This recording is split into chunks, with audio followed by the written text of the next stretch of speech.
আছেন সবাই? আশা করছি সকলে অনেক ভালো আছেন। আমরাও ভালো আছি। চলছে এখন শ্রাবণ মাস, আর শ্রাবণ মাস তো মহাদেবের জন্মবার সোমবার। তাই শ্রাবণ মাসের প্রথমের দিকে যে আমি ছিলাম নাটোরে। আর এই তো নাটোরে থাকা অবস্থায় আমি আমার গোপাল আর ভাই বোন মিলে চলে গিয়েছিলাম নাটোরের রাজবাড়ি। নাটোরের ঐতিহ্য রাজবাড়িতে, যে ওইখানে গিয়ে প্রথম সোমবারে মহাদেবের মাথায় তো জল দেব। তার আগের দিন রাত্রিরে চিন্তা করা, আর পরের দিনই তো চলে গিয়েছি। বলতে বলতে রাজবাড়ির ভিতরে ঢুকে গিয়েছি।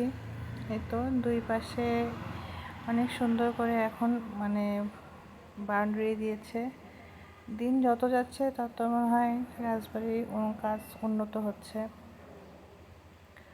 আর ছোটোবেলাতে এই শ্রাবণ মাস হিসেবে অতটা পালন করিনি। এখন যত দিন যাচ্ছে তখন সবার দেখে দেখে আমারও তো করার শখ জাগলো, তাই আমিও করেছিলাম।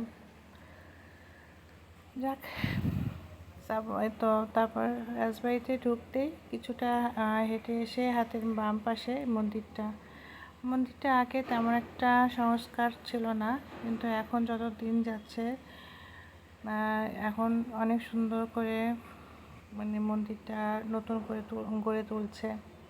বিশেষ করে যে সামনের এই কারুকার্যগুলা। আর আমার গোপাল এখানে এসে অনেক খুশি ছিল, কারণ ও এগুলা জ্ঞান হওয়ার পর থেকে ও এর আগে কখনো এখানে আসেনি। তাই তো এই যে এই সাপের মুক্তিটা দেখে প্রথমে ও ভয় পাচ্ছিল, আবার একটু আনন্দও পাচ্ছিল। তারপরে তো এখানে আছে একটা শিবের মুক্তি, মহাদেবের মুক্তি না, শিবের মুক্তি, জলপুরি। আর তো একটা আছে, এটা আমি নাম বলতে পারবো না। ও আমার কাছে নাম জিজ্ঞেস করছিল, আমি নাম বললাম যে ওকে একটু দাঁড়াও, ছবি তুলি। ওই নামা ভয় করছে। যাই হোক, মন্দিরের পাশ দিয়ে অনেক দিঘি আছে, আর রাজবাড়িতে অনেক বড় বড় দিঘি। তারপরে মনিকে বললাম, এই সাপের এখানে একটু দাঁড়াও না, তাও দাঁড়াও না। আর আমি এইদিকে একটু মন্দিরটা ভিডিও করছিলাম। আমিও অনেক দিন পরে আসছি, তাও বলা যেতে পারে 10 বছর পরে। রাজবাড়ির ভিতরে অনেক ঘোরা হয়, কিন্তু এই মন্দিরটাতে আসা হয় না। আর এই তো এখানে ঘাটের পাশে দেখি একটা কৃত্রিম বানর ঝুলিয়ে রাখছে, যার ছোট বাচ্চাদের অনেক আগ্রহ দেখাচ্ছে। তো মন্দিরের ভিতরে চলে আসলাম। এখানে প্রথমে আমার ভাইবো পূজা সেরে নিচ্ছে, আর তার সাথে তো মনিও ঘুরছে, পূজা দিচ্ছে। যেভাবে তার মামি করছে সেইভাবে সেও করছে। যাই হোক, ও তো অনেক মামি পাগল। যখন নাটোরে থাকি তখন মামা আর মামি বলতে সে অজ্ঞান। এ তো ভাই বোর পূজা দেওয়া হয়ে এখন আমি দিতে লাগলাম। সেম আমার সাথে এইভাবে ঘুরতে লাগলো।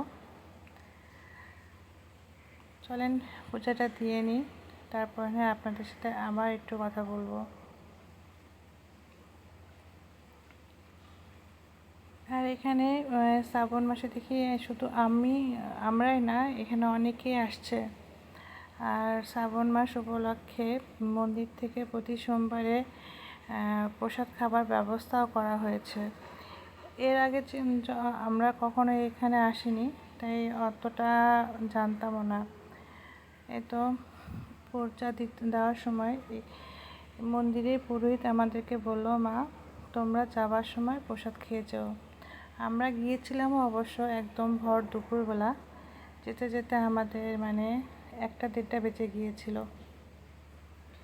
তাই আর কি করা, তাই পূজা দিয়ে আমরা ওইখান থেকে প্রসাদ খেয়ে তারপরে বাড়ি আসছিলাম। আর এখানে তো আমার মনিও আমার সাথে ছিল, আর ও অনেক মজা করছিল। কারণ শহরে এই চট্টগ্রামে যতই থাকি, কিন্তু বাড়ির কাছে এরকম মন্দির না থাকার জন্য অনেক পূজাতে অ্যাটেন্ড তেমনভাবে করতে পারি না।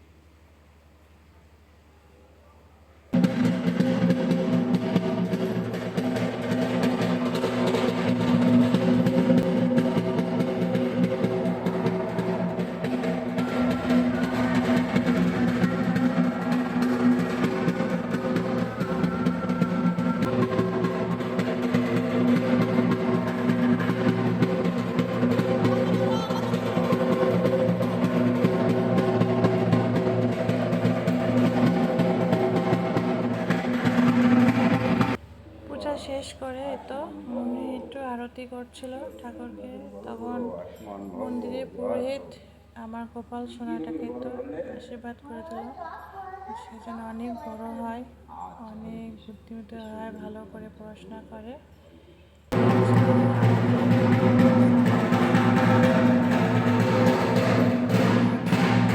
ঠাকুরে আমি একটু ঠাকুরের সাথে একটু ছবি তুললাম মনিকে নিয়ে। আমাদের সোমবারটা এমন করে কেটেছিল, শ্রাবণ মাসের প্রথম সোমবারটা। মন্দিরটা অনেক উঁচু। তারপরে মন্দির থেকে খাওয়া দাওয়া করে বাড়ির পথে তো রওনা দিয়ে দিয়েছি। আর আমার মায়ের জন্য একটু প্রসাদ নিয়ে এসেছিলাম। আপনাদের যদি ভিডিওটা ভালো লাগে অবশ্যই একটা লাইক করে দেবেন। ধন্যবাদ।